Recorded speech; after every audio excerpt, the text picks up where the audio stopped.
Hello friends, wizards, witches and muggles. Welcome back to my channel. I hope you're all doing really well. Today we're going to be doing something a little bit different. I thought it would be really interesting to point out some of the little details you may have missed in Harry Potter and the Philosopher's or Sorcerer's Stone, whichever one you know it as.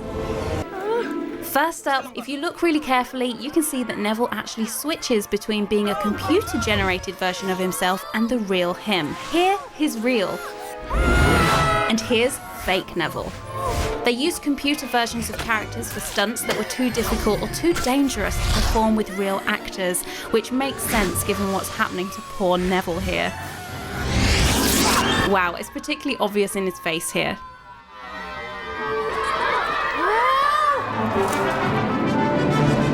Carrying on with the computer-generated body doubles, we can see even more examples in the Quidditch games. Now, obviously Quidditch isn't real. Yes, I do have to say that. There are muggles watching after all. So here it's clear that this is the real Harry, but all of the players in the background are entirely visual effects, which is pretty magical. Everyone shown here are actually made using visual effects, even the quaffle.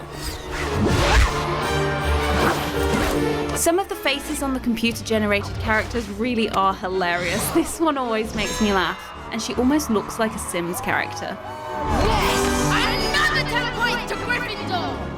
This one is a really nice subtle detail. If you look carefully here, there is in fact a portrait of Anne Boleyn hung in the grand staircase near the second floor landing at Hogwarts. Now, for those of you who aren't historians, Anne Boleyn is the second wife of King Henry VIII and mother to Queen Elizabeth I of England. Anne Boleyn was accused by muggles of being a witch. However, there may have been a popular wizarding theory that she was instead a squib.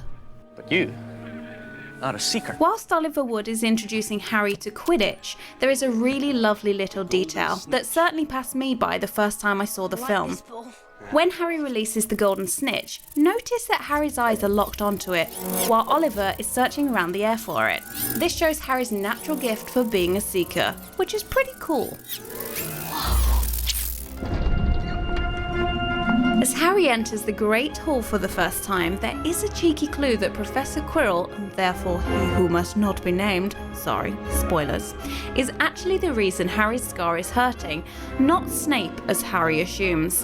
When Quirrell turns his head, Voldemort is then facing Harry, which is when his scar starts hurting. Harry, what is it? Where shall I Nothing. Nothing, I'm fine. Will I have to wear that too? Now this is a detail you'd only be able to see if you've watched the extended cut. In the books, Aunt Petunia refuses to buy Harry new school uniform, so she dyes Dudley's old ones instead. Stupid. You're going to go to the state school where you belong.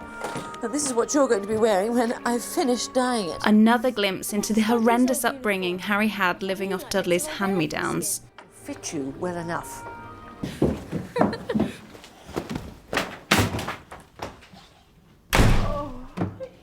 It's even clearer here that Harry is wearing Dudley's old clothes, as you can see they're much too large for him. Poor Harry. Why don't you just cook the breakfast and try not to burn anything? Yes, Aunt Petunia. I want everything to be perfect. So, I'm a total sucker for tiny details that were so small they're nearly impossible to link back to what they're referencing. Admittedly, this is a bit of a fan theory, but it's one I really like. Hermione points out that Ron has a dirty nose. When I first saw the film, I assumed that this was just because Ron was a little bit scruffy and messy. In the Chamber of Secrets, we find out that he and his family use flue powder to travel, so it is possible that this dirt could actually be soot. What do you guys think? What you may not have noticed is that there are more computer-generated body doubles later on in the movie too. Here, when the trio are battling the troll in the girls' bathroom, Harry is in fact entirely visual effects. Admittedly, the face makes that rather clear. Naturally, this had to be visual effects because they couldn't get hold of me, a real troll, for Harry to sit on. Wait, no, that sounded weird. Whoa! Anything! The Dursleys have always prided themselves on being perfectly normal, thank you very much, and nothing gets more normal than having the same house and the same car as everyone else around them.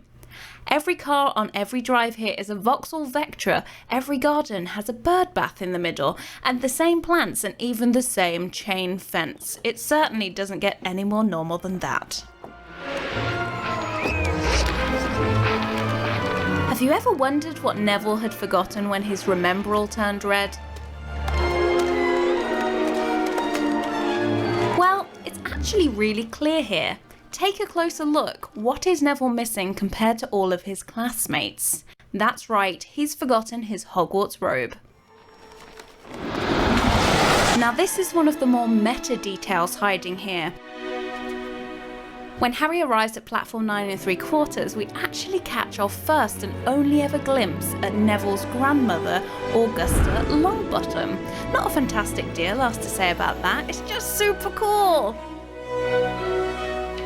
We've got another fan theory here. If you look at one of the shields on this trophy, you may notice something quite interesting. One of the names is MG McGonagall. The theory is that this is Minerva McGonagall, as it's the right house. She's a Gryffindor after all, but the dates don't add up to me. We all know that in the wizarding world, time seems to be a little elastic when it comes to Professor McGonagall, especially since the latest Fantastic Beasts, but that's a discussion for a whole other time. What do you guys think though? Reddit seems to think that it's her brother Malcolm. I'm not so sure.